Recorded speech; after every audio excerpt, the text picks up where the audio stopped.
l'État camerounais est un État amphiconstitutionnel. Ça veut dire ici que la Constitution n'y est qu'un prétexte pour masquer quelque chose qui en réalité est de l'ordre de la domination monarchique.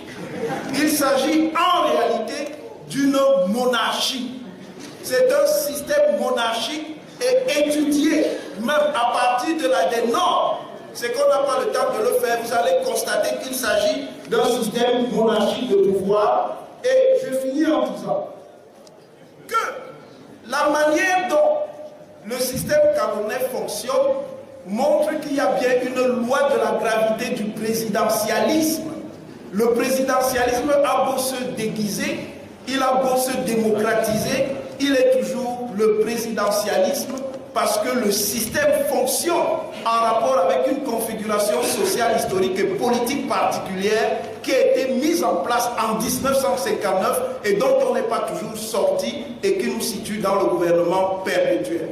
Ça renvoie au latin regio, ça renvoie au grec logos, ça renvoie à l'égyptien rek. Là, vous avez l'idée d'une mise en ordre politique, politicus en latin, politas en latin, polis en grec, père en égyptien. Ça renvoie à l'idée d'un ordre politique qu'il faut considérer comme une maison. Parce que ici, la source, c'est l'égyptien. Et cet égyptien, on le retrouve dans les langues africaines. Père en langue d'Umba, maison. Polo, Angola, place, lieu. Belle ambassade, lieu. Pola ambassade, lieu. Afola petit, lieu. Troisième chose. Police renvoie chez les Grecs à la notion de société. Parce que les Grecs n'ont pas une distinction entre ce qui serait la societas et la politas ou la civitas. Les Grecs mettent tout ça dans polis. C'est chez les Romains qu'existe la notion socius qui va donner societas et qu'il elle aussi renvoie fondamentalement linguistiquement à une archive négro-nigéro-congolaise, négro-africaine.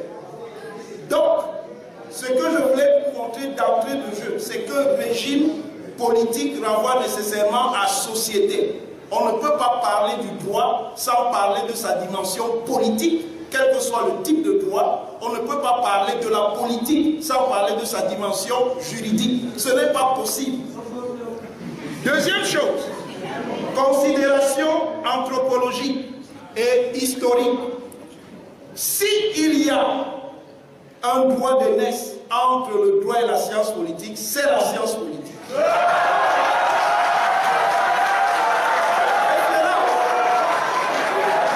Référence, le Timée de Platon.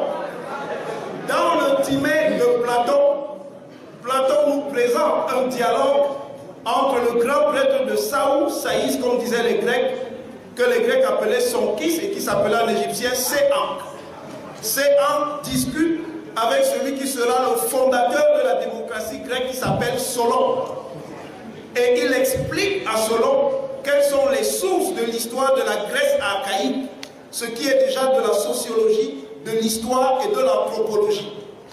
Et ce n'est pas pour rien que c'est Solon qui va constituer l'ordre démocratique en Grèce. Je ne veux pas rentrer dans là, mais si vous posez les questions, je serai obligé de justifier. Je passe. Donc, les sources de la théorie des régimes politiques qu'il y a chez Platon et chez Aristote viennent de deux écoles égyptiennes. L'école de Saou et l'école d'Ourou, Héliopolis, comme disaient les Grecs. La théorie des régimes politiques, la théorie des polites qui sera développée par Platon et qui sera reconfigurée par Aristote viennent de là. À partir de ce moment, il ne me semble pas qu'on puisse décrire une dynamique constitutionnelle seulement par l'énonciation de la norme. Que la Constitution soit écrite ou qu'elle soit orale, ce n'est pas simplement la Constitution perçue et formulée. C'est la Constitution vécue et appliquée. Et l'application est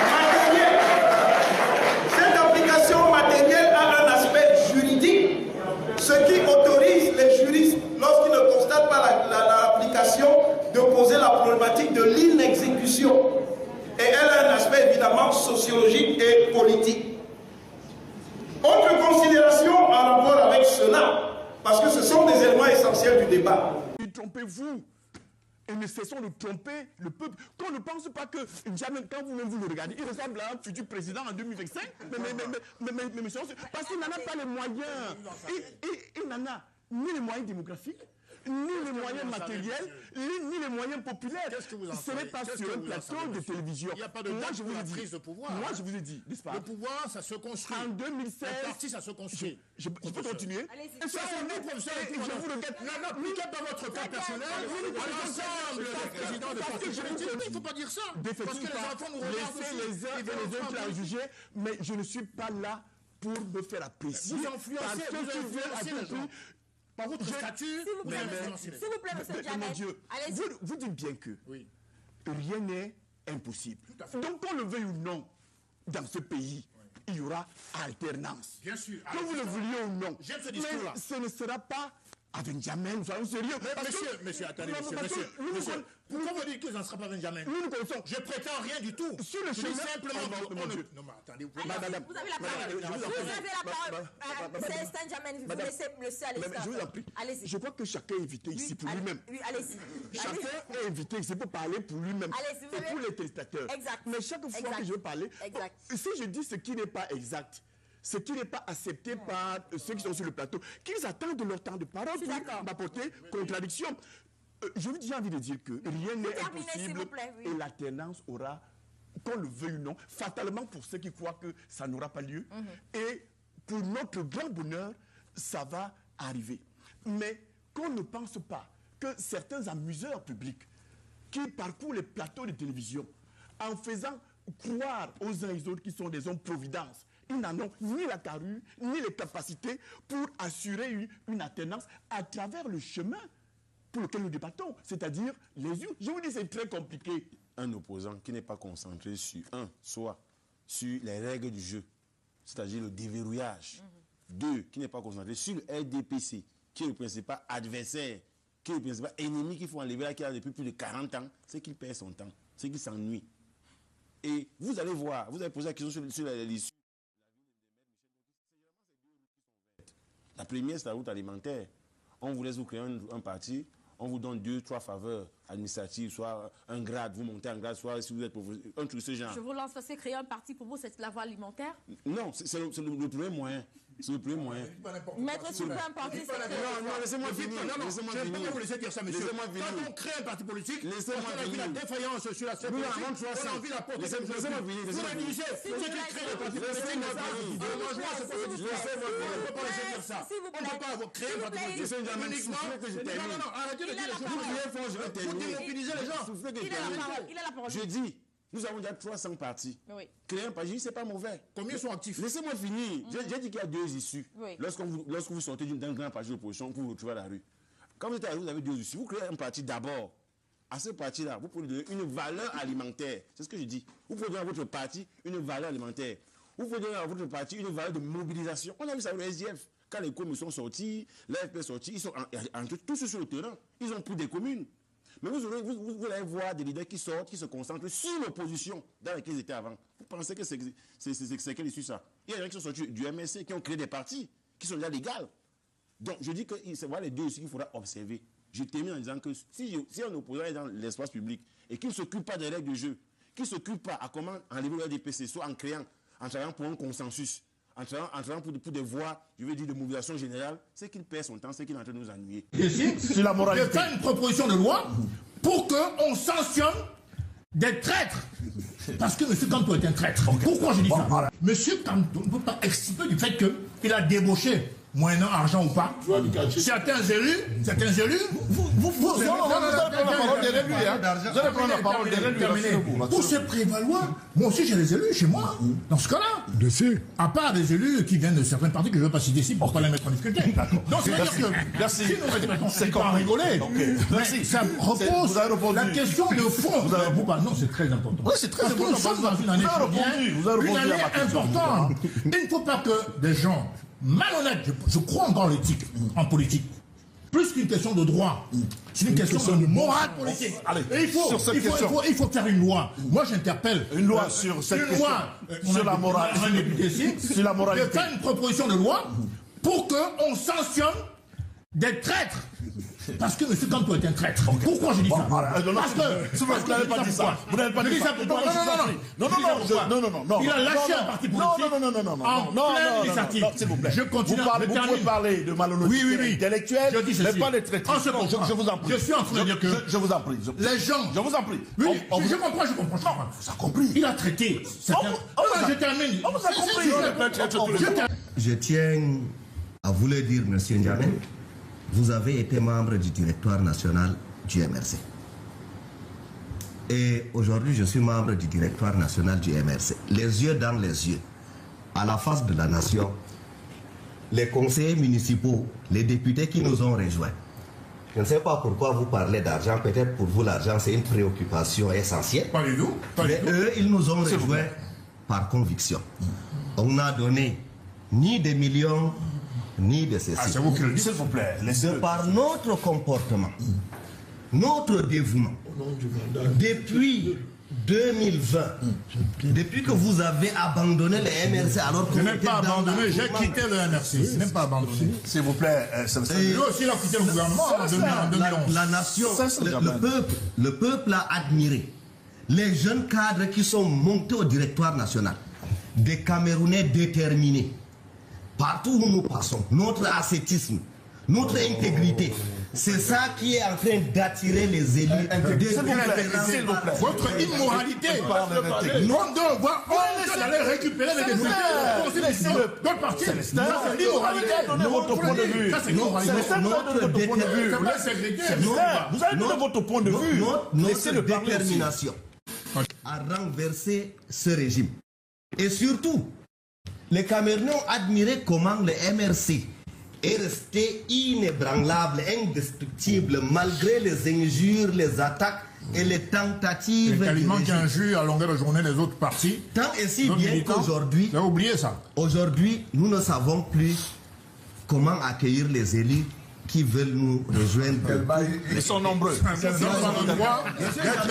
sont tellement nombreux. Monsieur Ndiamé, s'il vous plaît, ils sont nombreux. Si aujourd'hui, publiquement, vous nous annoncez qu'à part votre parti politique aussi a des élus et que vous ne voulez pas les exposer, je pense... Je ne suis pas immoral.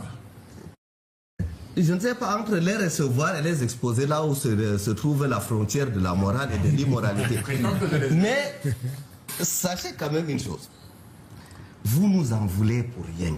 Le boycott là, monsieur Ndiamé. Je n'ai pas eu la chance de vous connaître quand vous étiez au MRC. On ne peut pas revenir sur les raisons. On ne revient pas sur les raisons. Je ne leur en veux pas. Quand nous avions boycotté, nous savions que nous allions devoir travailler beaucoup pour convaincre des élus de nous rejoindre.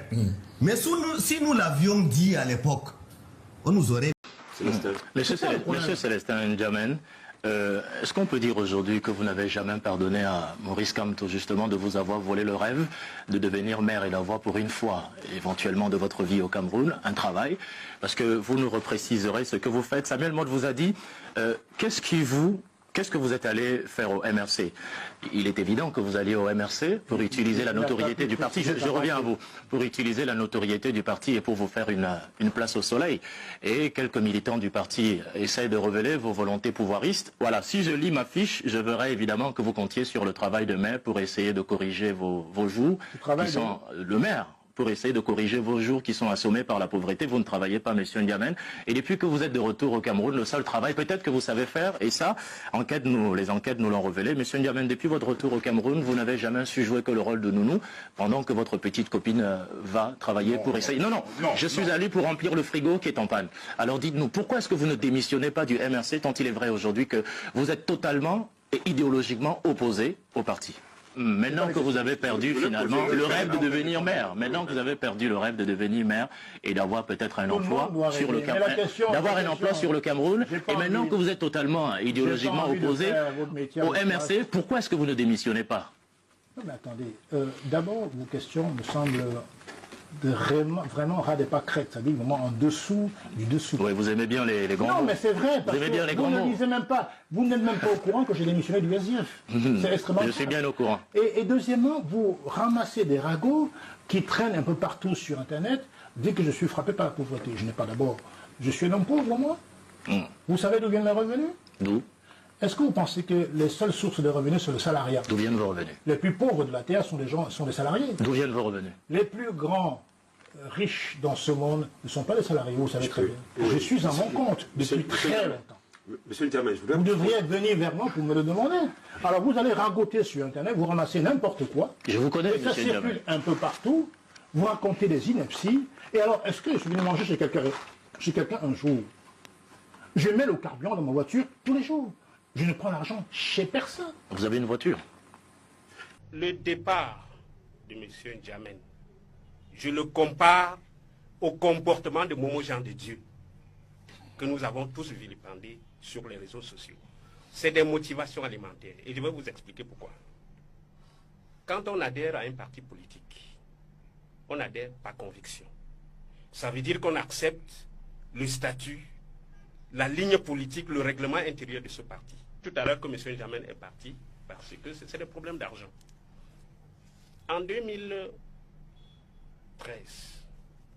lui, il cherche à aller à l'ADD de Gaga Aman Hadji, parce qu'il n'a pas l'argent pour payer la caution du municipal, 50 000. Aussi, le récupère et paye sa caution. C'est aussi qu'il paye les 50 000 pour qu'il soit élu conseiller municipal. 50 000, il n'en avait pas. Et par la suite, il a cherché à être 4e vice-président national du SDF au congrès de Bamenda. Il a préparé le dossier, il n'avait pas les moyens de payer la caution de candidature. Vous comprenez? Et il n'a pas pu se présenter à ce poste-là. Il a cherché à être président régional du SDF. Malheureusement, là encore, il n'a pas eu les moyens de financer sa campagne et de battre l'honorable Jean-Michel Nidje. Quand on milite sans moyens, quand on n'a pas les moyens de sa politique, c'est extrêmement difficile. Vous avez eu le même exemple avec Hélène Bilobé. Momo Jean de Dieu. La politique au SDF, c'est surtout les moyens. Non, non, c'est pas que la politique au SDF, c'est le problème de moyens. Nous avons un genre de militants que, quand il voit 10 000, il est prêt à fuir. C'est des militants sans conviction. Au congrès de 2012, nous avons créé un poste. C'était nouveau. Secrétaire national aux droits de l'homme. Le chairman a eu confiance en M. N'Djamène et l'a coopté comme secrétaire national aux droits de l'homme. Mais ce que je sais, c'est que il fallait pas avoir de l'argent pour poser sa candidature. Oui, on a créé un poste, on l'a coopté. De 2012 à 2018, M. N'Djamène n'a jamais produit le moindre rapport sur la situation des droits de l'homme au Cameroun. Donc c'est un poste qu'on lui a donné au Bureau national qu'il a été incapable d'assumer. Je pense que votre démission du SDF est tout simplement motivée. Vous faites de l'opportunisme comme Momo Jean de Dieu. C'est-à-dire, vous cherchez là où il y a l'argent, vous courez. Aujourd'hui. Je vais répondre à ces c'est de l'argent. Parce que même au jour d'aujourd'hui, vous êtes avocat. Vous ne pouvez pas justifier d'un emploi qui vous rapporte 100 000 francs le mois. Vous êtes Merci, avocat. maître. Qui vous permet de financer, Merci, vous permet de financer vos Merci, activités. maître. d'avocat, Merci, n'est-ce maître. pas? Merci, maître. Vous aurez une plainte, monsieur. Vous êtes dire que Momo Jean de Dieu. Pas du MRC parce que j'ai personnellement vécu des événements en tant qu'acteur, hein, je vous dis, des événements qui viennent de s'y dérouler. Avec quelques amis, nous avons pensé que au lieu que la situation soit si tendue avec le leader du MRC, pourquoi ne pas prendre langue avec lui? Pourquoi ne pas discuter avec lui?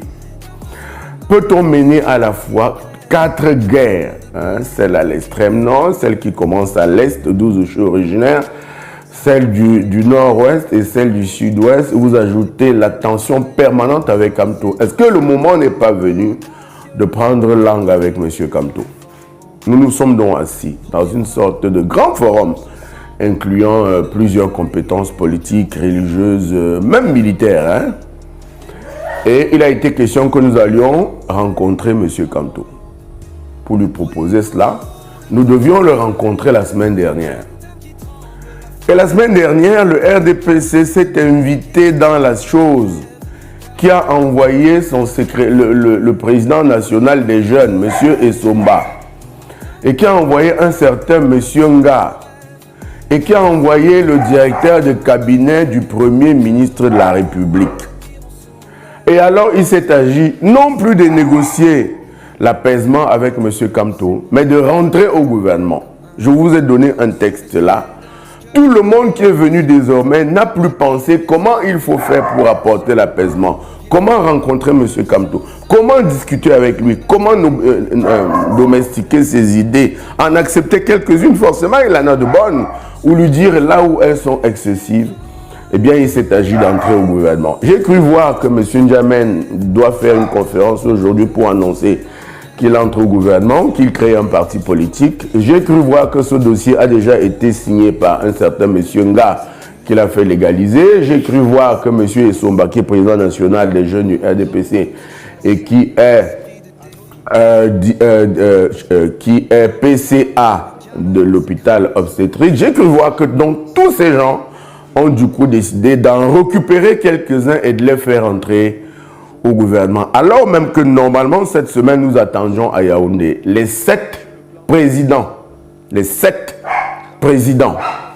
des départements du MRC de l'Ouest. Je suis personnellement allé avec M. Ghislain Pierre Essono chercher M. N'Djamène à Douala, chercher Mme Dorki, que nous n'avons pas eu la chance de rencontrer. Il était à Yaoundé. Nous étions en négociation avec beaucoup d'autres cadres du MRC qui étaient d'accord pour l'apaisement. Pourquoi ne pas citer ici Maître Sim? Pourquoi ne pas citer ici Okala et Bodé? Pourquoi ne pas citer quelques autres? Eh bien, ceux du RDPC, mal invités, sont allés présenter l'affaire dans leur parti politique, comme si c'était eux les initiateurs de l'affaire. Eh bien, avant-hier, l'affaire a échoué quand il s'est agi de donner 50 millions de francs à ceux qui accepteraient de trahir M. Kamto et d'entrer au gouvernement. 50 millions de francs, ce n'est pas ce qui était prévu. Il était prévu un rapprochement. Or, d'après mes informations, il semblerait bien que ces 500 millions de francs qui étaient prévus par personne pour entrer au gouvernement, par cadre pour entrer au gouvernement, et que dans cet argent n'est pas retourné chez le chef de l'État. Voyez-vous comment les gens gèrent ce Cameroun? Eh bien, il en existe qui travaillent réellement. Moi, j'en suis. Et je leur ai dit hier, à la dernière réunion d'hier, que tel que c'est parti, le président de la République, que je crois connaître un peu, dès que vous mettez en avance l'argent, eh bien, ça ne marche plus. Eh bien, ça ne marche plus. Il faut amener les résultats et en attendre des récompenses après. D'autant plus qu'il était question, je crois, d'entrer au gouvernement. Sans doute pas moi. Moi, je ne suis pas du MRC. J'étais ce qu'on appelle un facilitateur. Eh bien, la réunion a échoué hier. Il me semble que quelques-uns ont déjà proposé leur service pour devenir qui ministre de... pour M. N'Djamène, je crois que ce sera ministre de la Ville. Je ne sais plus quoi, je crois qu'il y a aussi ministre de l'Habitat. Je crois qu'il y a également le ministre des Jeunes, en supposant que M. Cabral Libi ne soit pas intéressé. Je crois qu'il y a également ministre des Forêts. Et ça va être difficile à expliquer. Il me semble qu'il n'y a pas beaucoup de forêts à l'ouest. Mais au lieu de prendre langue avec M. Kamto, les gens du MRC qui sont venus en accord avec ceux du RDPC ont décidé de décapiter le MRC. Ce qui n'était pas l'ambition. Notre ambition, la nôtre était de discuter avec M. Kamto et de lui demander, maintenant que les régionales sont passées, maintenant que les présidentielles sont passées, what next? What next, comme on dit en anglais? Est-ce que le moment n'est pas venu de s'asseoir sur une table et de penser le Cameroun? Eh bien, au lieu de quoi, des gens, depuis une semaine maintenant, vont nuitamment dans les services du Premier ministre pour négocier leur entrée au gouvernement. Et je me suis retiré et je tenais à dire au monde entier que moi, je suis allé pour l'apaisement, que moi, j'ai travaillé pour le rapprochement et qu'au lieu de quoi, des gens ont pris un peu d'argent, je crois que c'est 50 millions par personne, ou 500 millions qui avaient été débloqués, je crois, par la présidence de la République. et que les militants de base qui auraient apporté leur carte, voilà, j'allais oublier de vous le dire, qui auraient apporté leur carte, allaient recevoir chacun 35 millions. Ont reçu pour quelques-uns 35 millions. Mais voyez-vous, il ne s'agissait pas de cela, de payer les militants de base. Mais je crois qu'il y a 3000 militants de base qui sont déjà sur les starting blocks pour percevoir ces 35 millions. La plupart vont les recevoir aujourd'hui. Et si vous voyez à la télévision de grandes démissions du MRC, eh bien c'est à cause de cela, de l'argent, des postes d'entrée au gouvernement, de 500 millions, du partage de ces 500 millions et de, je crois, 5 postes de ministres. Voilà, je vous ai dit la vérité.